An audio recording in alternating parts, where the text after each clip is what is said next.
Michaung తుఫాను తాటికి నెల్లూరు నగరం అతలాకుతలమైందని, ఆదుకునే వారు లేక శివారు ప్రాంత ప్రజలు వరద నీరు తాగి జీవించారని నెల్లూరు కార్పొరేషన్ మాజీ కార్పొరేటర్ కత్తి శ్రీనివాసులు అన్నారు. తుఫాను బాధితులకు వెంటనే పరిహారం అందించాలని నెల్లూరు కలెక్టరేట్ వద్ద సిపిఎం ఆధ్వర్యంలో ధర్నా నిర్వహించారు. తుఫాను బాధితులకు పరిహారం అందించడంలో ప్రభుత్వం అలసత్వం ప్రదర్శిస్తుందని సిపిఎం మాజీ కార్పొరేటర్ కత్తి శ్రీనివాసులు అన్నారు. వెంటనే పరిహారం అందించాలని నెల్లూరు కలెక్టరేట్ వద్ద ధర్నా నిర్వహించారు. తుఫాను తాటికి ఇళ్లు కూలిపోయి నిత్యావసర సరుకులు నీటి పాలై ప్రజలు ఎన్నో ఇబ్బందులు ఎదుర్కొన్నారని, అధికారులు ఒక్కరోజు మాత్రమే భోజన సదుపాయం కల్పించారన్నారు. అధికారులు తమ తమ ఛాంబర్లలో కూర్చుని అంతా చేశామని అంటున్నారని విమర్శించారు. పక్క రాష్ట్రం తమిళనాడులో బాధితులకు 6,000 నష్టపరిహారం ఇస్తుంటే ఈ ప్రభుత్వం 2,000 ఇచ్చి చేతులు దులుపుకుందన్నారు.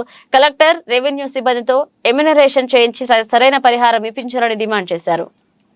ఈ నష్టపరిహారానికి సంబంధించి నేట మురిగిన ఇళ్లకి 5,000 రూపాయలు, పాక్షికంగా దెబ్బతిన్న ఇళ్లకి 10,000 రూపాయలు, ధ్వంసమైనటువంటి ఇళ్లకి 25,000 రూపాయలు యుద్ధ ప్రాతిపదికన ఇవ్వాలని చెప్పి సిపిఎం పార్టీగా డిమాండ్ చేస్తున్నాం. రోడ్లన్నీ ధ్వంసమై ఉన్నాయి. యుద్ధ ప్రాతిపదికన మరమ్మతులు చేపట్టాలి.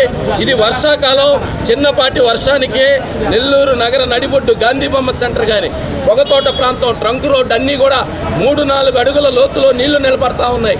ఏంటి కారణం? 1000 కోట్లు, 2,000 కోట్లు కార్పొరేషన్ బడ్జెట్ అంటున్నారు.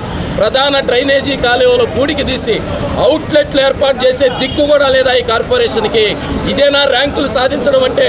మన సిటీ ఎమ్మెల్యే గారు చెప్తుంటారు, మేము ర్యాంకులు సాధించాం, పెద్ద పెద్ద గొప్పలు చేసాం అనేటటువంటి మాటలు మాట్లాడుతూ ఉన్నారు.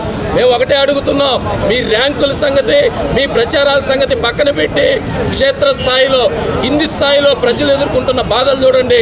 3-4 రోజులు కరెంటు లేవు, సహాయం అందలేదు. కాబట్టి జిల్లా కలెక్టర్ గారు తుఫాను పరిహారం విషయంలో వాలంటీర్లు, వైసీపీ కార్యకర్తలు కాదు పేర్లు రాయాల్సింది.